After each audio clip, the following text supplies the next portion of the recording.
Well, this is a sight for sore eyes. You know, part of all these years that I've been working here with the Braves, showing up at the ballpark on game day, I take my seat in the press box for in game, and it's just part of the natural routine as I look up to Braves Vision, and there is Mark Owens smiling and bringing the energy on Braves Vision for a Braves home game. And I haven't had that in a few years. And you know what? It just hasn't felt right, Mark.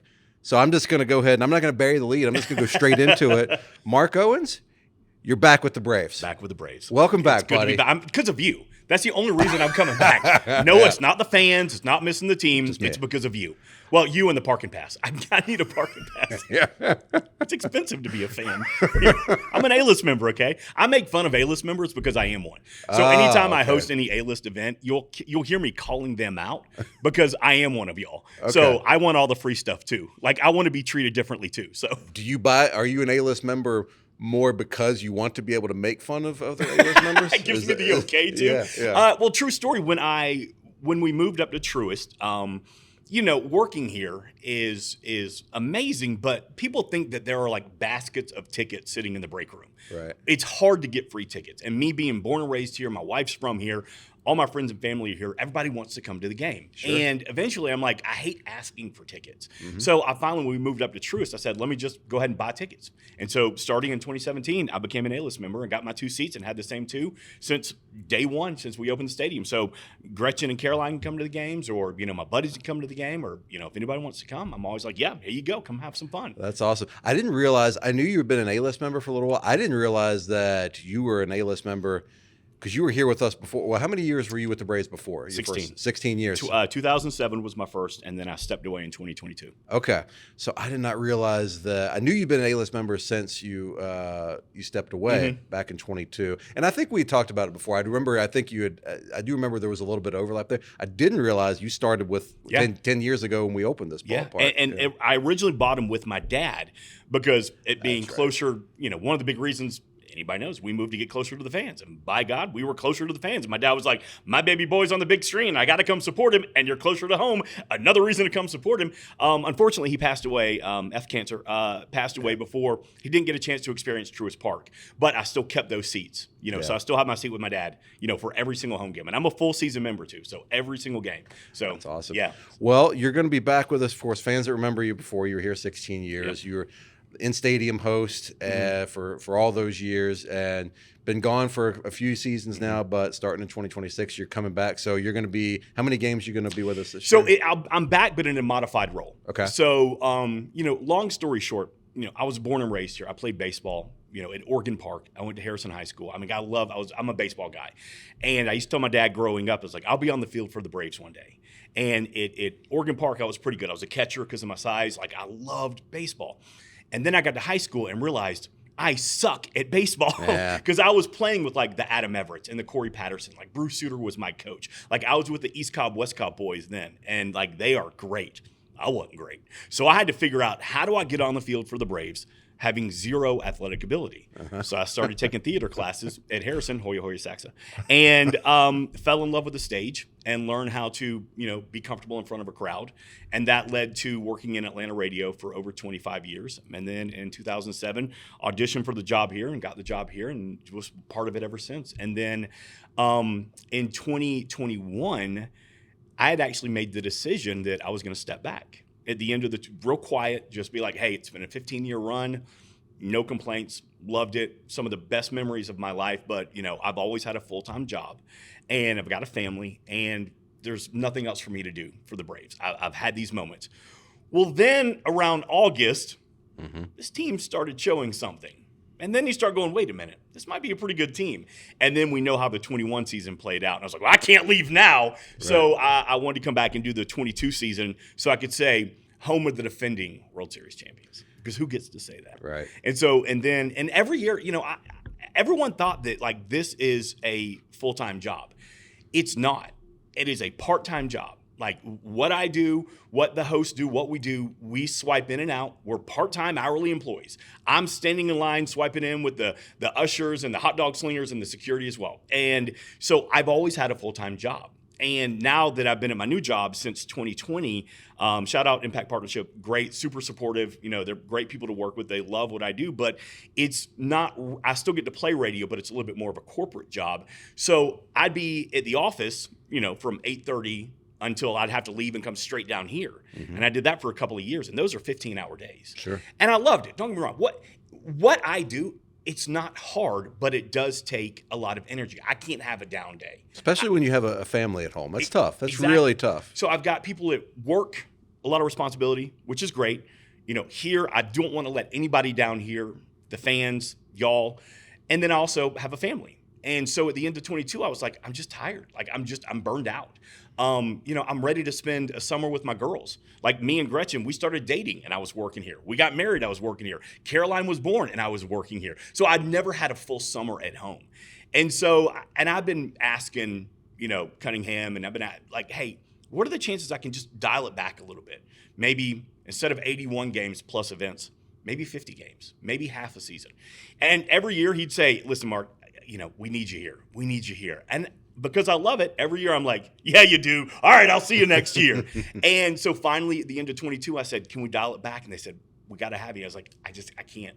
Like I'm burning the candle at three ends, and something's going to give. And it be either my full-time job, you here at Truist Park, or my family. So I got to take a step back, let me be a fan, let me catch my breath, and then we'll have some conversations later. And then sure enough, a couple of years go by, and I get the call, and they're like, remember how you mentioned 40 games? You still interested? You want to have that conversation? I was like, let's go. It's about time. I've been waiting for you to call for, 5 years now. So, yeah. So about half the home games, Yeah. then we'll see you on the big screen. The other half, you'll be in your seats in the stands. So the running joke is, that day that I'm going to be down at Blue Moon, about 3 Jameson deep, and I get the text, Mark, we're going live in 10 minutes. Where are you? I'm like, crap, I'm working today. Okay, here we go. Hey, Brace fans, it's about Truist Park. This is good, Brace. Do you think they noticed? Well, that might scale your schedule back. The 40 might get reduced. And now I'm back to being a full-time fan. A 40 could lead to a reduction of your 40, my friend. But it is going to be a half season. But Nice. Ironically, the funny part is the gentleman that we're going to be rotating the position with, I found out this week that by no means of his own, he found out he's actually going to be out of the country for the first homestand of the year. And so I got the call, and they're like, Mark, we know we agreed to half a season. We're excited to have you back. Would you mind working the full first homestand? I'm like, all right, I'm back in. So half a season, but I'll be here for the full homestand to kick things off. So, Okay. which is good because I need to, shake the ring rust off and Sure. get comfortable again. And, I'm excited. Like, it's going to be fun. Oh, we're excited to have you back, man. It's just going to feel right opening day at Truist Park with Mark up on Braves Vision. Really excited about that. I like that you mentioned that, like, shaking the rust off. It's been a couple years for you. I know it's something about baseball. I'm sure it's not just baseball. A lot of different jobs that are seasonal in nature, where you have a period of time off, and then you have a period of time where it's like all you're doing for a bit. Even on the, like, say, the social media side for me over the years, the first few years I was in the job, like, actually more than a few years in, like, once I was comfortable, and I felt like the first couple of years I felt like I just really sucked, and I don't understand why they hadn't fired me, because I'm like, these tweets are terrible, not just offensive, they're just lame, and so that's my inner monologue, right? But after a few years in, I finally was like, okay, I don't suck, I'm mid, I'm okay, but it was funny. Every year on opening day, I would have this. At some point in the lead up to the game starting, I would have this something in that inner monologue would creep in and be like, do I remember even how to do this? Yeah. Do I even know how to, like, what do I say? Yeah. Where do I get a highlight? How do I do this? Like, there's just something in my mind and then the game would start, the first couple things of a normal routine, like in a game, would happen. I would go into it and be like, oh, that's it. Okay, That's I it. remembered how to do Yeah. this now. Okay, it's coming back to me. But every year it comes to me where I'm just like, I don't know if I remember how to do this. Yeah. But you have to go through that process of coming back and doing it and getting, like, knocking the rust off, shaking the cobwebs off. But it's hard for us because we don't have preseason games. Yes, we have spring training, but we don't have the opportunity to come in here like we used to do the exhibition games here. I think the last one we did was the second year here at Truist. But I love those personally because it was like our dress rehearsal. Yeah. And now we don't have those anymore. So it's like one of our outside of postseason, our biggest game of the year is opening day. Yeah. So if you're not ready, you're going to be exposed real fast. Yeah. So hey, let's go. It's like lace up and it's go time. So Yeah. Well, but by the way, let's go back to you for a second. Okay. You talked about when you first started your first couple of tweets. I remember there was a story. You remember? Yeah. Okay. Yeah. Braves country vividly remembers when Ricky took over the social media account. I thought I was going to be fired on the first day. I really did. Thankfully, like Victoria, who's here, and Anna Paula, like that's our social media team. You don't have to worry about me writing these tweets anymore because they're going to be handling it all, and they have been handling it all, and they do an amazing job. But way back in 15. Back when there was no internet and we had to get out and crank our car in front. I mean, rolling in the Ford T model. I mean, in internet terms, it was a long time. Like when I started, GIFs were just first becoming a thing that you could tweet. So if you went to Braves.com, you had to go HTTP. yeah. You had to get the right number of backslashes. You had to do all that stuff. I was nervous as heck. I wasn't here at the ballpark. I was in New York. It was an MLB funded position at the time. So they were training me, and they put me in this room where I had a bunch of other people that had little monitors and a computer, and they were tweeting for other teams for other games. Yeah. And I was on my first Braves game, and I just was so nervous. We were 3 innings into a game. I don't even think there was a score in like late April. It was like the last day of April or first day of May, somewhere around there. And who was the pitcher? Eric Stoltz, I believe, was the pitcher. Was that his name? There's also an actor by that name. I feel bad that I don't remember. I believe that was What Eric Stoltz, the redhead that was originally in Back to the Future? So I think that there was an actor, and I think there was also a pitcher who had the same name. So you're asking the wrong guy. Real quick, people ask me all the time stats and everything about baseball. Yeah. That's one thing. I love the Braves, but like people be like, because Ozzie normally hits against left-handed pitchers versus right-handed pitchers on Tuesday, and I'm like, I think B. Rush won the tool race last night. So when it comes to stats, if it didn't happen less than 40 hours ago, I have no clue. So you could say anything and I'm going to believe you. Is Victoria looking it up? 2015, Eric Stoltz, I believe. There you go. Okay. All right, now look up the actor who was in Some Kind of Wonderful and the redhead that was in Back to the Future. And I wonder if there's if one ends with an S and one ends with a... Okay. It's both Eric Stoltz. Yeah. Okay. All right. Yeah. So... They actually filmed like a bunch of scenes for Back to the Future with that Eric Stoltz in it. Really? And then they didn't like him, and then they pulled him, and that's when they put Michael J. Fox in. So he was the original Marty McFly? He was the original Marty McFly. Not the pitcher was not Marty McFly. The pitcher was not Marty. You're not going to get that anywhere else but right here. That's right. Okay. I'm sorry. So basically, no, I'm glad we had that discussion because now I feel vindicated. Everybody's right. Yeah. Eric Stoltz, I believe Eric Stoltz, the pitcher, played for a while, and I think this was towards the end of his career. He played with the 2015 Braves. Mm-hmm. So he was the starting pitcher the night of my first game working for the Braves on social media.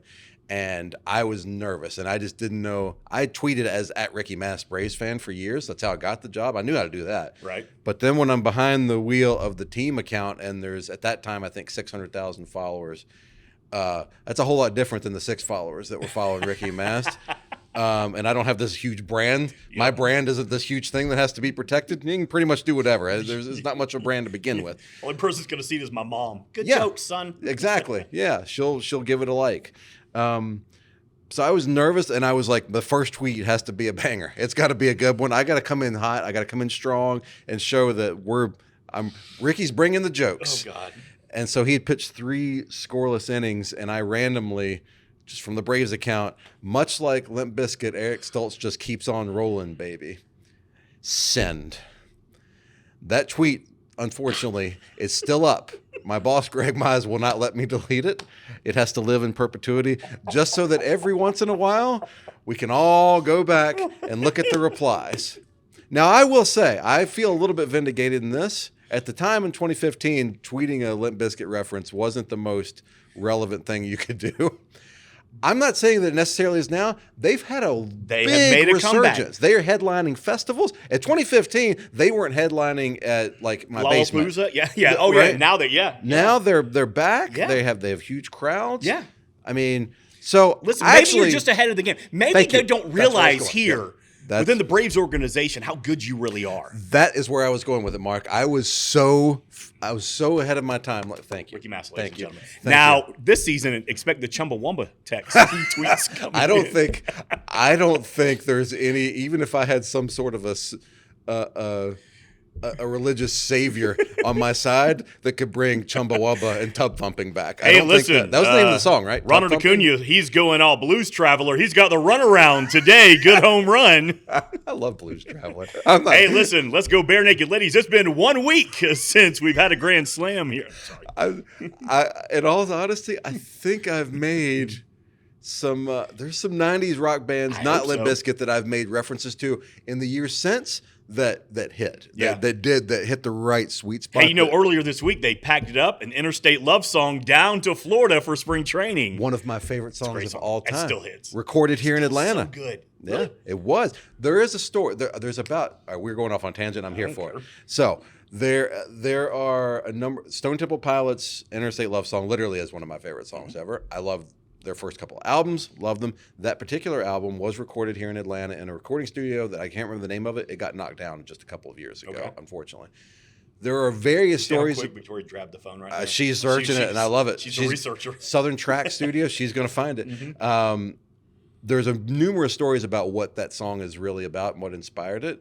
One, Scott Weiland said, I got to see, before Scott Weiland, RIP, sadly passed away, I got to see Stone Temple Pilots in their original form about 25 years ago. Right. He gave one story right before the song started of what inspired it, and this is a family show. I can't really say it, but let's just say it was a love. Let's just call Lots it of that. love. So it's a love song. Love in a U-Haul. That's what he On said. the interstate. Yes. Makes sense. That's what he said. But I've read various tales, but there is one story that this recording studio was near in I-85 here in Atlanta, and that because they were showing up at the studio and it was like the interstate ran right by there, that they just decided they needed a name. They're like, let's just call it Interstate Love Song. It's a love song. We're recording it by the interstate. That's awesome. I don't know if it's true, but I'd like to believe that one's the true one. The U-Haul one's probably closer to the truth. Going back to your number one favorite band of all time, Limp Bizkit, did you know It's Metallica, by the way, for anybody watching. they may be doing a residency at the Sphere? Metallica? Oh, I'm watching the rumors every day, my friend. Oh, have you been out there yet? I went out there. I was actually, for Behind the Braves, we did a show on the 1995 team that came out a couple months ago. So I went out west on a trip to record a few interviews out there, one of which was Greg Maddox, who lives in Vegas. And so I had enough time while I was out there to go to the Sphere and just do one of the the Postcard from Earth movie thing. Oh, yeah. Incredible. Isn't it amazing? It's amazing. And when that Metallica residency is announced, You'll be there front and my center. credit card I'll be in the queue, and Yeah. I'll be there. Yeah. I went and saw Kenny Chesney out there last summer. Oh yeah, It was it Sphere. great? Unbelievable. Yeah. And I heard that Zach Brown's show is just as, it doesn't matter. I mean, Wizard of Oz has made like $6 billion for Right. them. Yeah. Like it's amazing. And it got crapped on a lot at the beginning because it was super expensive to build the Sphere and tickets were expensive. But once you go there and if you get the opportunity to experience, and you've seen, but like a show, Yeah.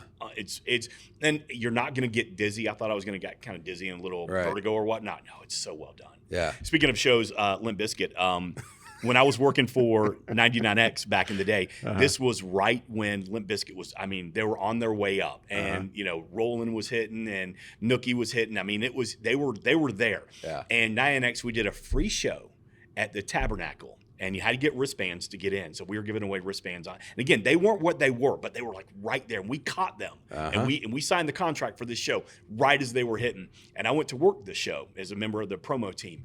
And we were at the Tabernacle, completely sold out. And he had a big fence. And when they started playing Nookie, that entire place started jumping. Never in my life, and I'm a concert guy.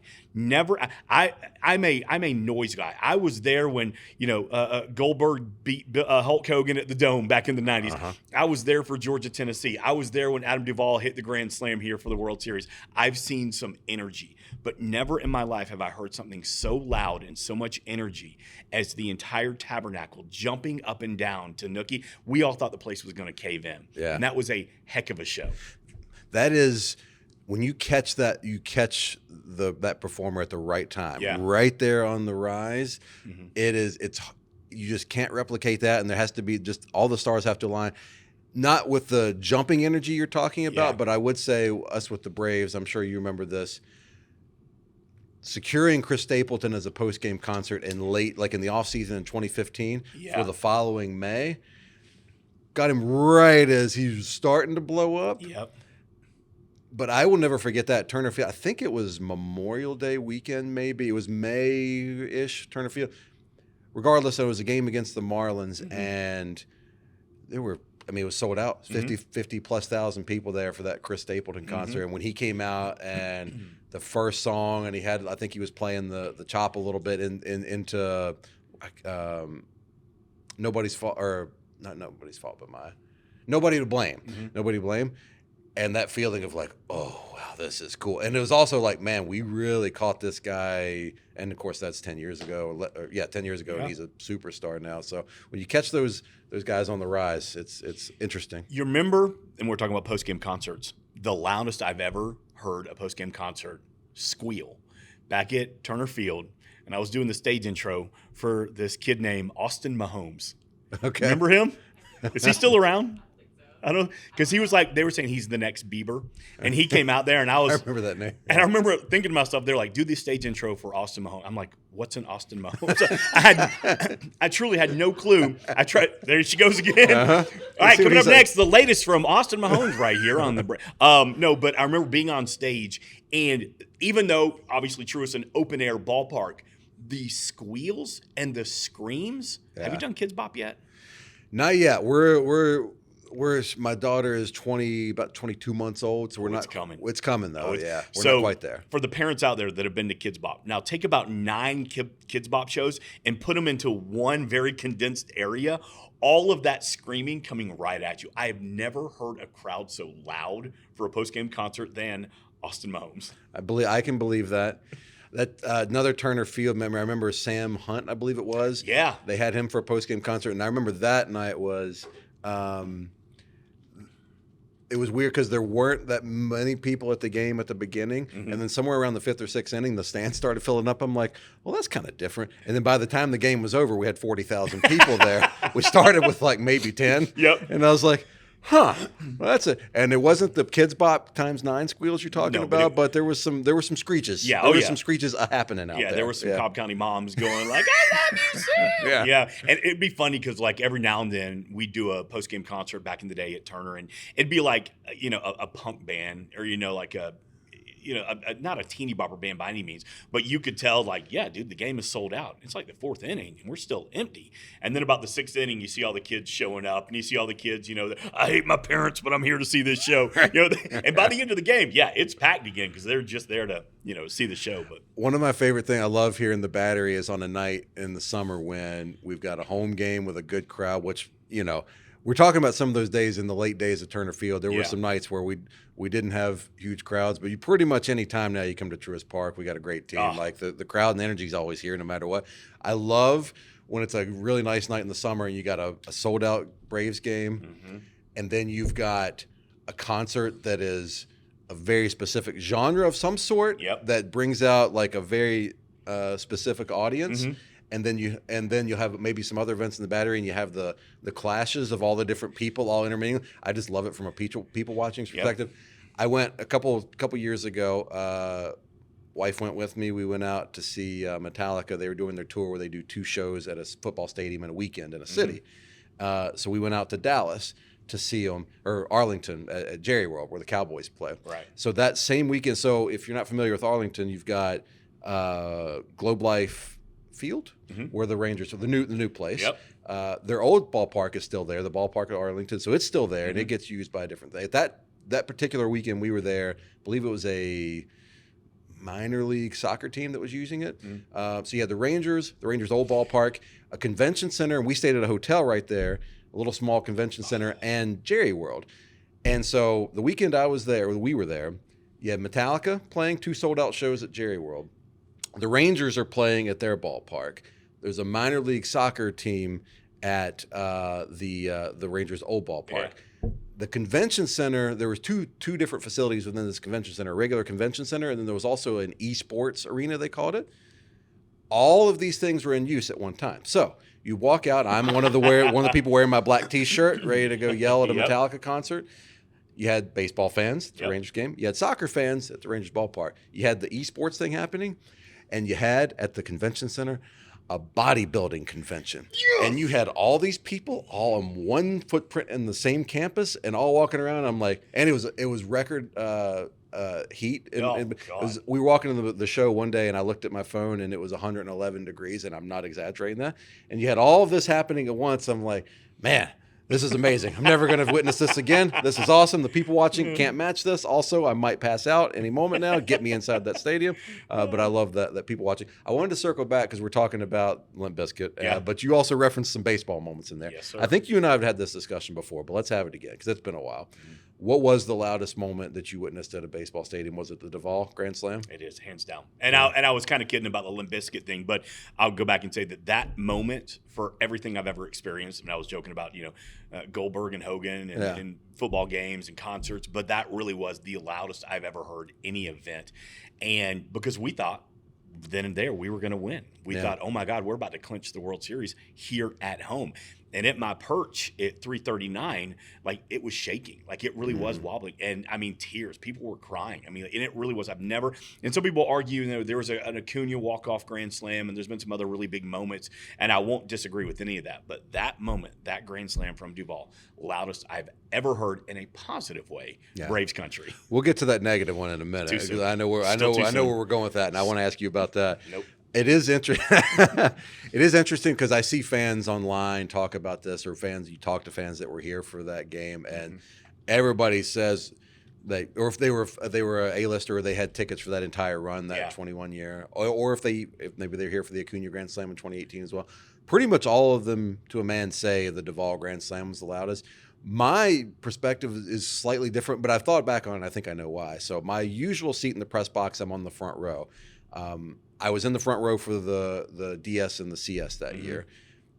When the World Series comes to town, MLB kind of takes over, and you've got all the national media in. So I still had a seat in the press box, but funny too because I got relegated to the third row. You've been working your butt off all season. Know, everybody within this building, within Truist Park, upstairs, everybody's been working so hard. And then as soon as we make postseason, and this happens every year, MLB comes in, ESPN comes in, hey man, good to see you. Get out. It's like it's our show now. Good job, little kid. Now scrappy. Now get out of the way. I did get moved back to the back, back to the third row. I was happy to still have a seat. Some people didn't even have a seat because they got pushed out. But Derek Schiller had nowhere to sit. It's amazing.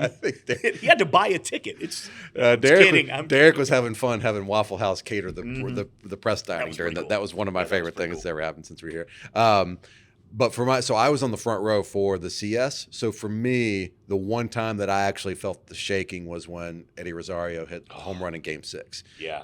That, and then Matzik doing what he did in the CS. Yep. I don't know. That probably wasn't shaking as much. That was the one time that whole run where I just stopped what I was doing for 10 or 15 seconds and just looked around and I went, that was the moment where I was like, this is happening. Yeah. Like this is destiny vibes here. But the Rosario one for me is the loudest one. But everybody else always points to that Duvall, and I think I get it. I get it too. The city. It wasn't just the stadium. The city was ready to explode. No, and we had those watch parties out in the Battery and out in the Plaza, and even that. I mean, you couldn't see grass. I mean, there was, and everybody, and we go back to, we could talk about World Series moments, all day long, and hopefully we'll get more of those sooner than later. But I will say probably one of the best moments of the whole thing was when we won. And I remember standing on second base. It was a watch party, probably about 15,000 in the stadium, and probably another 25,000 out in the Battery as well. And then when we won, I mean, just that feelings. I mean, getting it now, getting it again. I mean, just the feeling of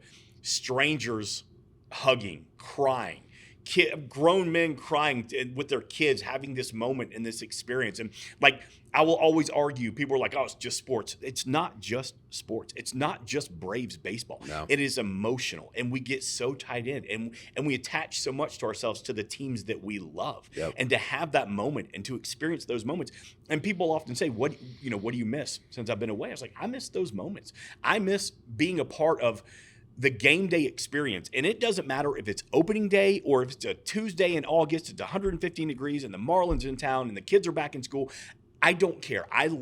There's always this buzz before the game gets started. Every single game day, before the gates open, you walk around the concourse and you're kind of starting to get ready and it's a game day's coming up, but there's always this buzz and everyone's pretty excited. You're like, we're about to watch some Braves baseball. Mm-hmm. And for me, that's what I'm really excited about, is to be a part of that buzz again that is Braves baseball for the fans. And selfishly, I cannot wait to walk back on the field, because as a kid, I'm a kid that just loved this team, born and raised on this team, wanted to play for this team, to have this moment, this experience. God did not bless me with any athletic ability. He did not bless me with the brains to be a doctor or a lawyer.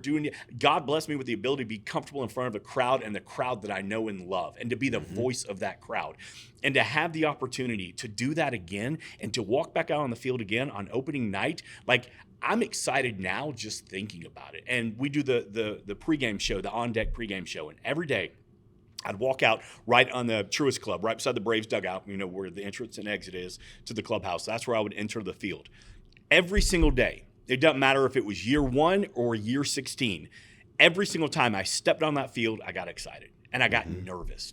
And I would get the nervous energy, the good energy. Yeah. And I always told myself, the day that doesn't happen is the day you're done.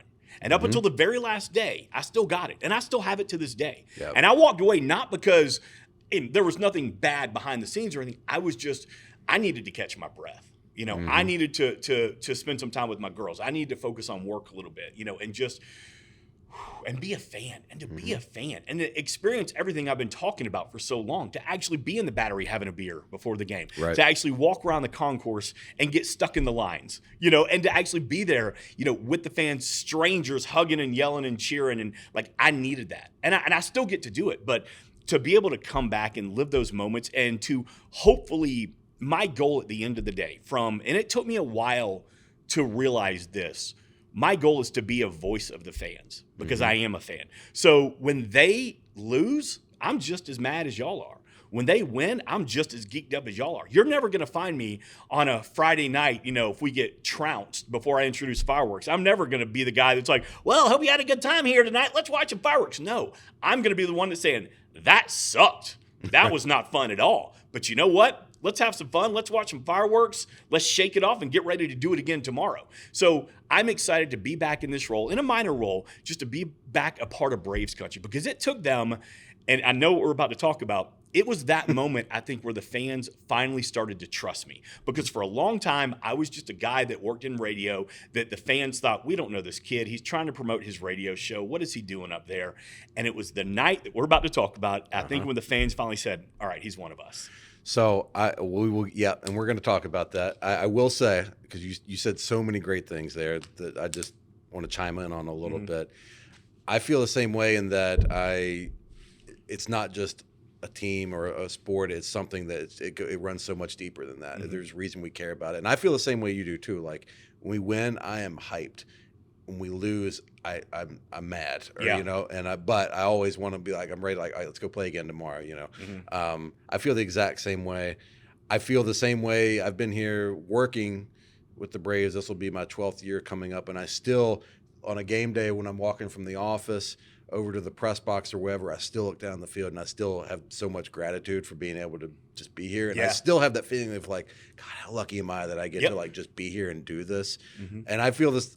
I'll tell you, I feel the exact same way you do, in that one of the things I say every night before I go to sleep is I give thanks to God for giving me the talents that I do have. Yep. I could sit here and be upset that I really say, you found out you sucked at baseball in high school. I was fortunate. I found out when I was in middle school. So I got a couple years ahead start of you on that one. But I am very thankful for the talents that I do have that have allowed me to be part of something that is as special as this is, and to be as special of an atmosphere as this is, the night we won the World Series, that was the one World Series game I didn't attend in person. I worked it here from the watch party, and people have asked me, like, do you regret that? I'm like, not for a minute, because we took over, we meaning people I work with and our wives, and I didn't have any children at the time, but my coworkers who had children, we all kind of set up one of the suites here as our office for the night. And worked the game from there. And when it ended, I hit all the buttons I needed to hit right on that last out. And the next thing I did was I went and found my wife, hugged her, and started crying. Yeah. Because in that moment, a lot of my life just flashed before my eyes. And I was like, how lucky am I to be here with these people that I work with, that I love working with these people. Yeah. I've got you here. Like, how amazing is this? Yeah. And that is more than just that's why you care, because you can't replicate moments. Being there, one of my favorite pictures of all time is me with my wife, Gretchen, my daughter, Caroline, us after the World Series parade and the concerts, us just drowned in confetti. Yeah. Like, Like that forever be my all-time favorite picture. Ricky was so excited about winning the World Series. He tweeted out, "It's time to go break stuff." Because we've been rolling throughout the World Series. The city was a boiler. It was ready to back around. go, but we're all in together now. And, I'm trying to go through the discography. I can't. Yeah, I can't think of you can't fake that. You can't. That was not a counterfeit feeling I had. It was real. This guy. And when you think that you might lose, you just gotta have faith, Mark. You just gotta have faith. Good night, everybody. We'll see y'all opening day. Thanks for joining us. Go Braves. Some people might not like this podcast. I'm going to do things my way. I'm going to do things my way. It's my way. It's my way or the highway. And she's like, I don't know what he's referencing. Victoria's like, if Blooper watches this show, Blooper loves Limp Bizkit more than I do. He'll appreciate what I just did there. He might be the only one. I'm really geeked up about hanging out with Blooper again. Yeah, he's the we best. have so much fun out there. Yeah. Like I'm excited about that. You know, when they asked me, you know, could we modify a season to come back and help out in a reduced role? I had to go and ask. You know, of course, I'd check with, you know, the CFO of the family, Gretchen, and she knows how much I love this. Like, she knows that I don't do this for the money. I do it because I love being here. Yeah. Like, and so she was like, if it makes you happy, yeah. And let's be honest, it gets me out of the house so she can watch Law and Order in peace. Sure. So, and then checking with Caroline, I'm like, are you cool that Daddy goes back and helps out with the Braves a little bit? And she was like, yeah, Dad, of course, because she's in 7th grade. You know, she can be, that's my dad up there. He knows Blooper. So anyway, so yeah, I've had Blooper come to my friend's birthday parties before. He saw me first. So anyway, so I just like the visual in my mind of you like, okay, honey, going to the game, and you walk out of the house, and the second the door closes, you just hear inside the house that Law and Order, dun dun. Let's all go to court. Okay, well, we teased it enough, so we have to talk about it now. Let's talk about. I was not working for the Braves at the time. I was still living in Virginia, but I drove down to Turner Field. I actually did that morning. I was coming out of the MLB fan cave. I'd been doing that summer, so. I had an interesting gig that again was doing some goofy Braves parody songs on YouTube at the time. That's so right. Had a little bit of not notoriety, but I was infamous, you would say. Sure. So well, people knew you as a hardcore diehard fan. Yeah. So there's nothing wrong with that. Enough that when the Braves made it was the first year of the wild card game, the singular wild card game in 2012. Chipper Jones last year turned out to be his last game. I was at least had enough out there that I got asked to come do a couple radio shows, one of which you were a producer for at the time. The Regular Guys? Regular Guys back on, Yeah, so that was the first time I think I actually met you in person was you were, and I remember I liked you instantly. So came on and did the show that morning before the game. But anyways, go to the game that night. So I went by myself, sat there, and just made friends with the people around me.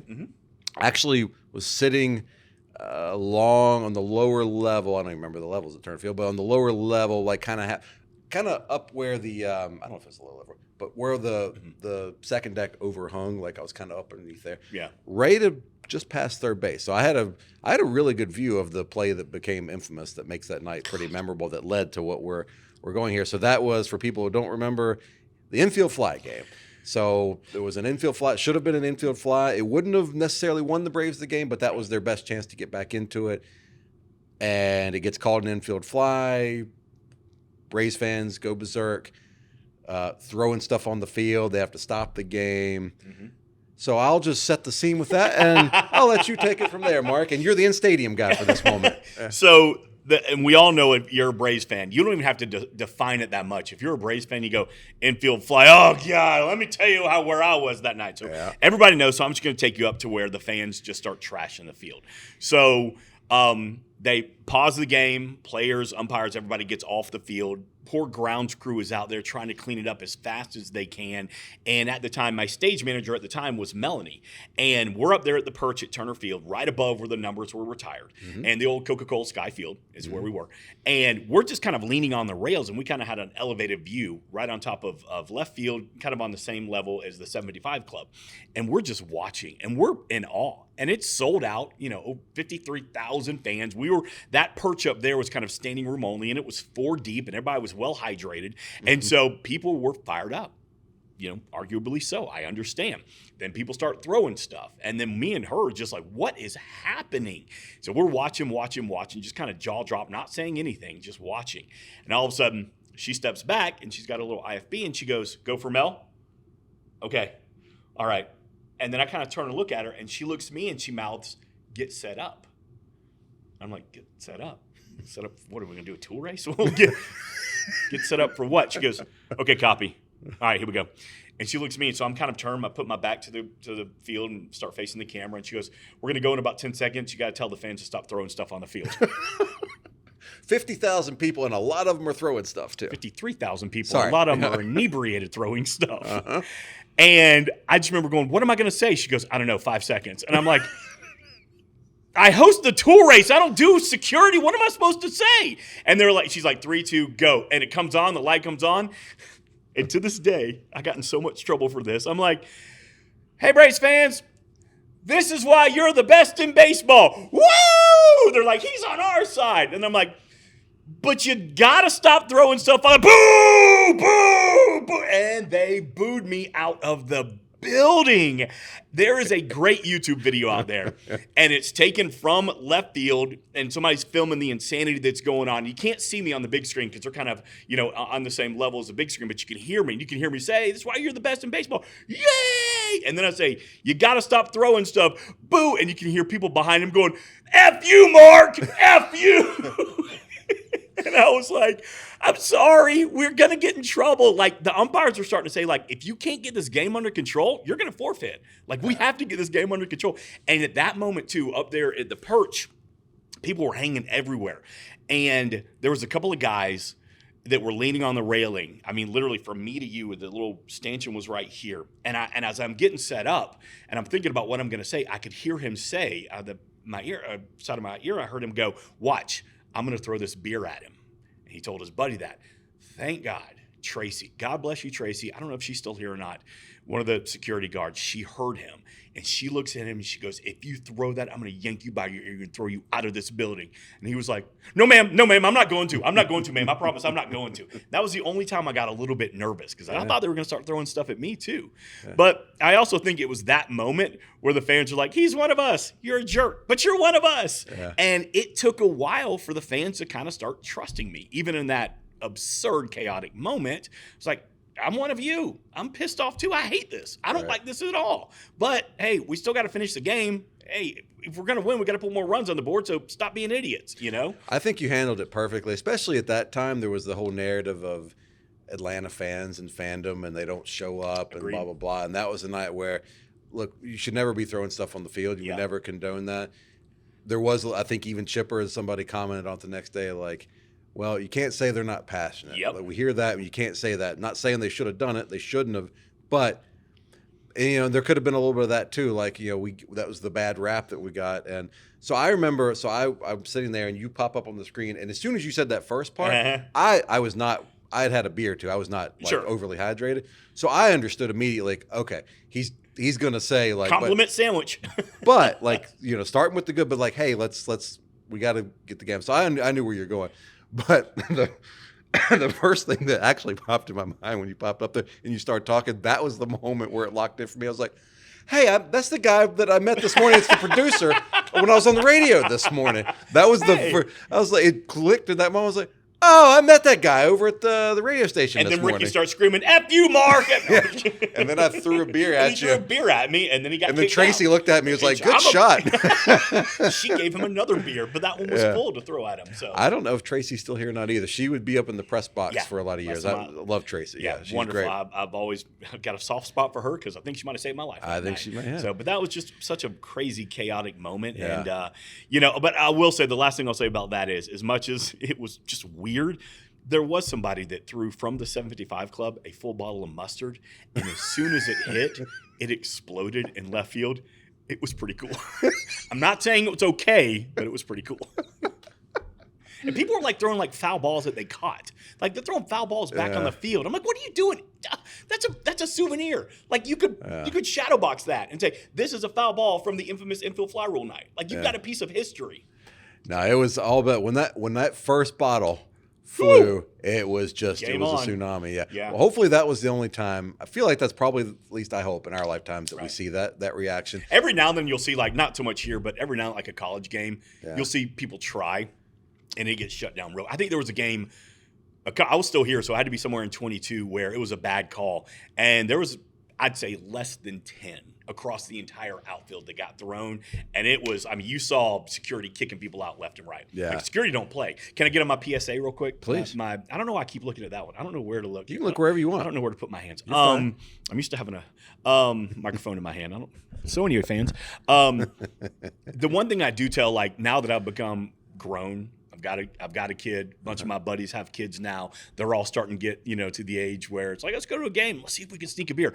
I tell any adult that I can find, I was like, if you've got kids, if you've got cousins, if you've got grandkids, anybody that thinks they're going to try to sneak beer or drink at a game, I've seen this firsthand a gabillion times. They have an alcohol compliance team at Truist Park, and I don't have a lot to compare it to, but I'll tell you this, they take pride in catching kids underage drinking because there's a lot of legal issues that could happen. So I tell people all the time, tell your kids, don't even try it, because if they catch you even taking a sip, they will yank you out of your seat, and you'll have to call your parents, and they'll have to come pick you up, or if you're inebriated, they'll take you down to Braves jail, and I've seen it firsthand. So that's my PSA is, like, tell your kids, man, they don't play. Like, back in the day, it used to be fun to try to sneak booze into sporting events, but man, in 2022, but I'm sure it's it's still pretty tight here too. In 2026, they don't play. Yeah. So just come and enjoy the ball game. Yeah, and exactly. do everything. Don't run on the field. Don't throw stuff on the field. These days, it ends whatever glory you're going to get out of it is not worth the punishment that you receive. And especially if you run out on the field, those security guards, they train all season and they hope. They hope somebody runs on the field because, like, it's my time to shine. Yeah. A lot of these guys got, like, football backgrounds or baseball, and they're like, oh, let's go. Test me, drunk frat boy. Test me. Let's go. They will shoulder block you. They don't care. It's like that whole Bill Burr bit where he's talking about, like, it's like a football player walking into the Rose Bowl going, this is what we play for. That's like, somebody runs on the field, we're ready. It's like the bull coming out and they're seeing red right there. But so don't do it. But, overall, the one thing I do love about this stadium and about the fans and the Battery too, we are so lucky. And now that I've got a chance to experience as a fan for a couple of seasons how lucky we are. Yeah. The Battery is so much fun pregame, and we have the ability, something we could never do at Turner, is to come and hang out 3, 4, 5 hours before a game, walk around, do a little shopping. You don't have to drink the whole. You can go get ice cream. I know people that actually go watch a movie and then come to the game. Yeah. Why? Because they could. Because if they're going to come down and experience a game, let's take it all in. And then just the stadium is, Gretchen made fun of me for a long time because we'd go to games as fans and we're sitting in our seats and I'm watching everything but the game. I'm watching the Tomahawk team. I'm watching Blooper. I'm watching the big screen. I'm watching the heavy hitters. I'm watching what Braves Vision is doing with the new graphics and the LED. And she's like, you are miserable to go to games with. Because then I want to get up and want to go say hey to the ushers and want to go say hey to my buddies. And she's like, you're about to be put on Braves restriction because you're not fun. Like you're not even watching the game. You're watching everything but the game. Be a fan. You've been working for this. Be a fan. So I won. I'm back. So that's a great. Well, that's perfect. No, and that speaks to it, man. It's just fun to come to a Braves game. It just is. It's a great place we got here. And you're so right. I mean, there's a reason why literally hundreds of professional and collegiate sports teams and athletic departments visit here every year because they all want to replicate it because this is the ultimate. It is the opposite of what we had at Turner Field.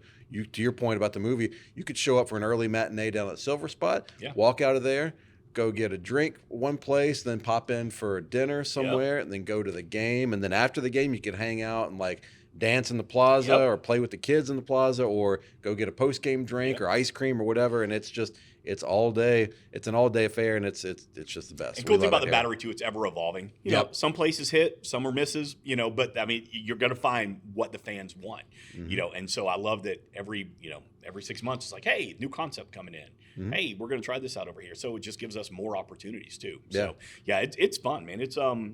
It's going to be a fun season. I'm really excited to be back. And I'll tell you, we've got a crop of new people that are going to be joining us this season. We've got a handful of new people in the host role in these host positions, and it's fun. It's not brain surgery, but it's not easy either. And so with the new people we have coming in, give them some grace. They got to get comfortable. And I'm gonna try my best, to help mentor and to help as the old grizzled veteran now. What can I do, to make it easier for them. Because at the end of the day, and I know this is going to sound so cheesy, and I apologize, but it's not about me. It's not about the host. It's about the fans. Our job. There's nothing that I can do that affects the game, the play on the field. There's nothing I can do. But what I can do is I can give it everything I have so that when you come to the game and you spend the money and you fight traffic and you park and you take the kids and you're spending all day at the Battery and at Truist Park, I'm going to do everything I can, win or lose, to make sure that y'all have a great time. You know, and if that's just, if I can make you laugh with a tool race intro, if they can do Beat the Freeze where it's a tight race and we have fun with that, like that's my job, is to make sure that everybody walks away with a, you know, hey, we got beat, but man, we had a great time. Or man, what a great game. And man, I love this ballpark. Yeah. Like that's my goal. And that's one of the reasons I'm really excited to be back. I've got some ideas of things I can do this season that I've never done before, that I took a step back and to say, Mark, you could have done that better, or you could have done that, or you should have done that. I want to try to implement that more this year to get more fans involved, to have these little moments, to have these little experiences that cost nothing, but just if you're here, I'm here, and let's have some fun. That's awesome, man. Well, man, you are truly the best. I'm just so happy you're back. It just, as I said at the beginning, it just feels right, and it's just everything is going to feel exactly as it should feel on opening day when I see you up on Braves for the first time. So all that to say, welcome back, buddy. We're so glad you're here. It's good. I got new fake teeth in the offseason. So they look great. Yeah, dude. I spent a lot of money on them. That's why I'm back. I needed that extra paycheck to pay for these. That's my only complaint, is that I've been staring at you for almost an hour, and I'm like, my eyes are starting to hurt because they're just so beautifully pearly white. I put a little Clorox on them on the way in. I heard there were going to be some cameras. Right. So I got to go to the clubhouse store, get some new sweat towels, and stocking up on going to Costco and getting Clorox. So love it. Let's go. On that note, great to see you, man. Welcome back, Thank you so much. buddy. Excited to be back. Thanks. Go Braves.